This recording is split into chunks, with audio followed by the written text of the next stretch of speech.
It was nearly dawn when Nathan woke in a cold sweat, the phantom of the lullaby still echoing in his ears. His apartment was bathed in a dull gray light, silent save for the hum of the heater. He sat up, heart pounding, unsure if he had truly heard the voice again, or if it had just been another dream. But then he saw it. A small, charred piece of his old phone lay on the floor near the bed. He had destroyed it. He remembered smashing it, burning it until the plastic twisted and bubbled. And yet, a piece of it remained, not just intact, but untouched by flame. It looked almost new. He didn't touch it. Instead, he grabbed a towel and swept it into a plastic container, sealing it tightly before shoving it deep into the hallway closet. He tried to convince himself it was a coincidence, something he'd missed. But deep down, he knew the truth. She had left it for him. The next few nights, he tried everything. Sleeping pills, white noise, music, even guided meditation. But nothing worked. Every night, he would find himself in that dream, standing outside the door. And every time he opened it, she was there, waiting, closer, smiling. He reached out to a local paranormal investigator.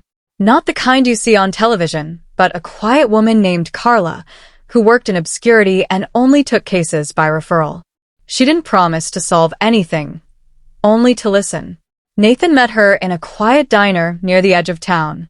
As he told her everything, the house, the nursery, the lullaby, the camera feed, she listened without interruption, occasionally jotting something down in a worn notebook. When he finished, she asked one question.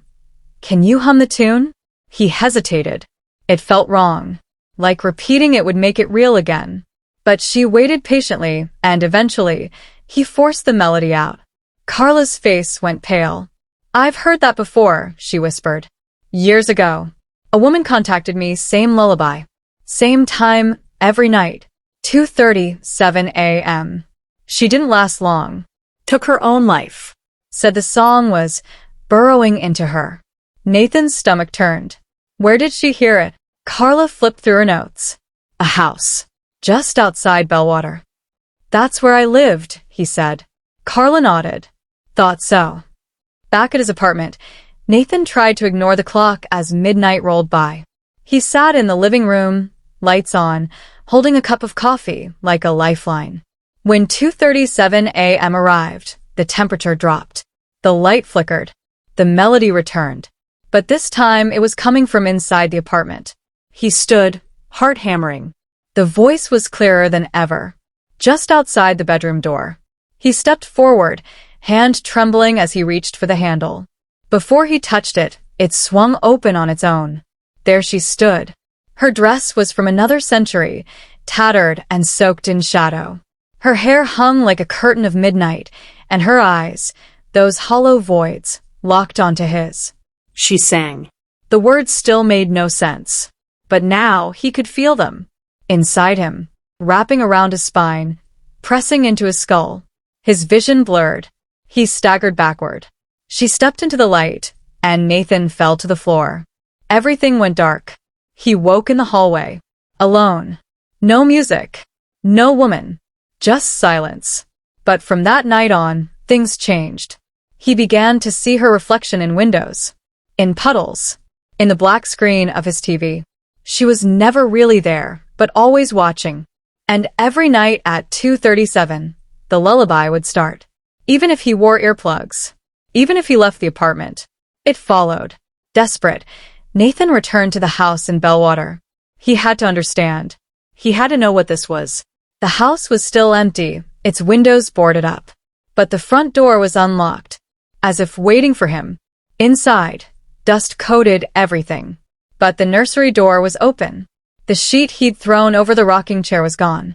And in its place sat a small, leather-bound book. He picked it up and opened it. Pages upon pages of handwritten lyrics. The lullaby. There were dozens of them, all in different languages, but each with the same melody. Scribbled notes in the margins. Dates. Names. Victims. The last page had his name. He staggered backward, the book dropping from his hands. That's when the chair began to rock. He turned to run, but the nursery door slammed shut. She was behind him again. Only this time, she was whispering. The same lullaby. Over and over. He dropped to his knees, hands over his ears, screaming, but the song burrowed deeper. He could feel it twisting inside his head, cracking something open. Then silence. He awoke outside. On the front porch. It was daylight. The house was quiet again. But the book was in his lap. He took it to Carla. She spent hours flipping through it. It's a curse, she said finally. It feeds off attention. Off fear. Every time someone hears the song, they become part of the chain. That's why it never dies. How do I break it? Nathan asked. You can't. But Carla had an idea. She suggested isolating the sound. Containing it. Sometimes old magic can be neutralized by modern means. Technology. Reverse engineering the curse. They worked together for weeks. Carla used old rituals, combined with signal jammers, audio loops, and radio blockers. They sealed Nathan in a room lined with salt, copper wiring, and black mirrors. At 2:37 a.m., the lullaby came. But this time, it couldn't reach him. It screamed. Not the woman, the song itself. Twisting, shrieking, like it was in pain. The walls vibrated. The lights exploded. Nathan passed out. When he woke up, Carla was gone. So was the book. Only a single message remained, scrawled in red on the mirror. She knows now. You tried to stop her. The lullaby didn't return that night. Or the next. For nearly 2 weeks, Nathan slept peacefully. Until a knock came at his door. No one was there. Just a small box, tied in black ribbon. Inside was a cassette tape. He didn't own a player. But that night, he heard it anyway.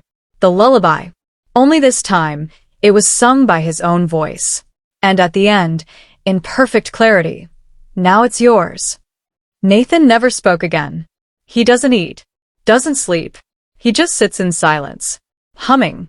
And every night, at exactly 2:37 a.m., his lips move. But not with his voice. Hers. Because she sang a lullaby that wasn't hers.